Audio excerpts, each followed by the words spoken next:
everyone! You may be wondering who this beautiful person is. This is Amberthest, and she partakes in the low impact movement? Yes. Lifestyle? Both? Okay. And so, as someone who is interested in that notion and being environmentally friendly and like using less waste and having less clutter and things like that around my home, I'm going to be asking Amberthest some questions that may help you too, if you're interested in that. First, to start off, what does the low impact movement mean to you? It's like taking care of the planet and resources that we were all given to share, and we're not doing the best job of it. So once you know that there are problems, you can't just like sit around on the couch and be like, I wish something would change. So that's why I do this, because I can't just sit by knowing that I can do something. What are some things that like someone from the general public who maybe hasn't heard of low impact movement, like what are things that you do that are like part of the lifestyle that you changed, like you didn't necessarily do before?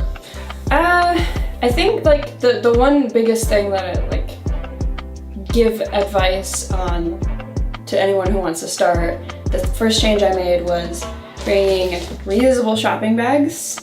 And I have a blog post all about reusable shopping bags and why they're better, putting together a low impact or zero waste kit. Gotcha. So that you can bring it with you other places. And then you have like a reusable straw and people are like, that's kind of weird, but okay. But it like helps. So. Cool. I think some of these materials kind of go into the like next thing I kind of wanted to talk about, because this is something I learned recently, which is dorky, but because everyone says reduce, reuse, recycle, but I didn't actually know what that meant.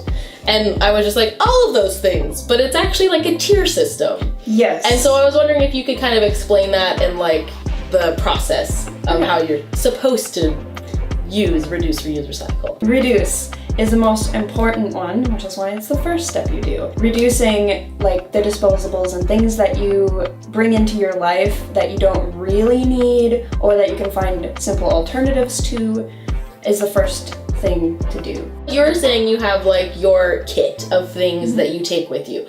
So for someone who's like, I can't remember anything, like me, like yesterday I just bought like 4 more reusable grocery bags because I forgot all mine at home.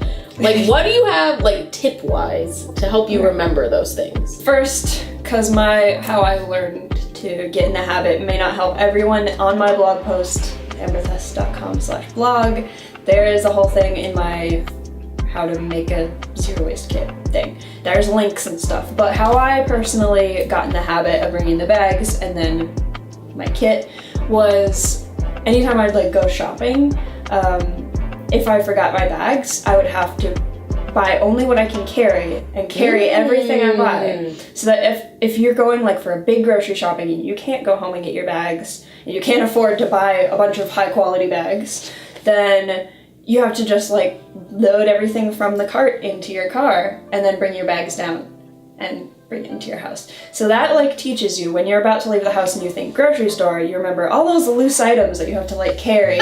And like what a pain in the butt it will be. Yeah. If you don't remember. Grab the bags. I keep my bags on like the coat closet door handle. I have a big tote bag that I keep them all in.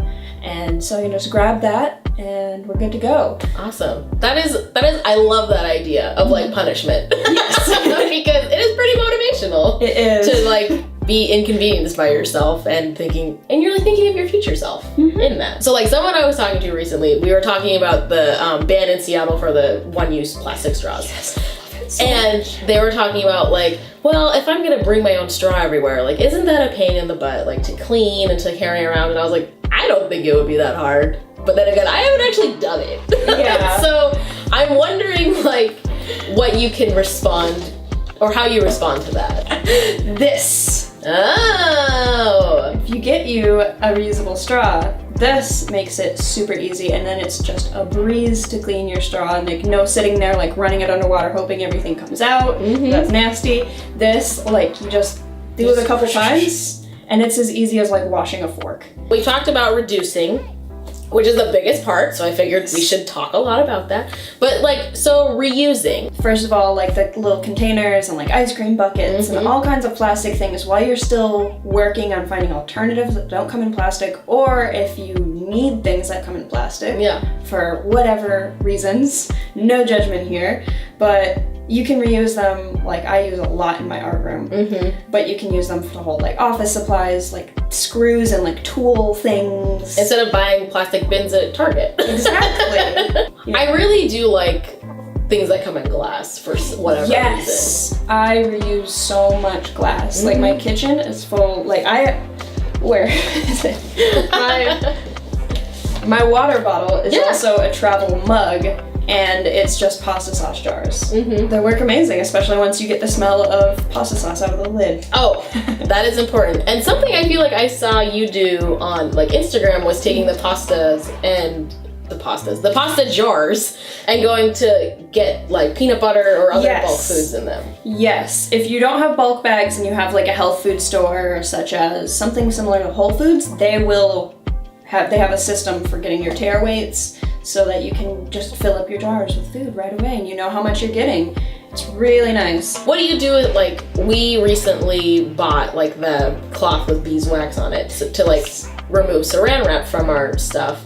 So now we still have like a huge roll of saran wrap. So what's something that we can do to like reuse that? If you have a lot of it, I would recommend donating it to like a food bank. Sure. Who might be able to like wrap up sandwiches for people or something. Yeah. So it can get used, and then when it's gone, okay. Yes, we don't have to buy more bulk saran wraps from Costco. Yes. So like donating, I love that idea of donating it to like a cause that would appreciate it. Yes. And probably uses a lot of it. Yeah. So. Like I acquired some just water bottles, you know, like get in the big pack. My family was traveling, and they're not as low impact as me. They're working on it. Yes. Kind of. It is a transition. Yeah. They don't as fully understand it either. So it's harder for them to like, if you don't know why you should do something, you're not going to do it. Yeah. But they got the big pack, and like when they were flying back, they couldn't take all of their water.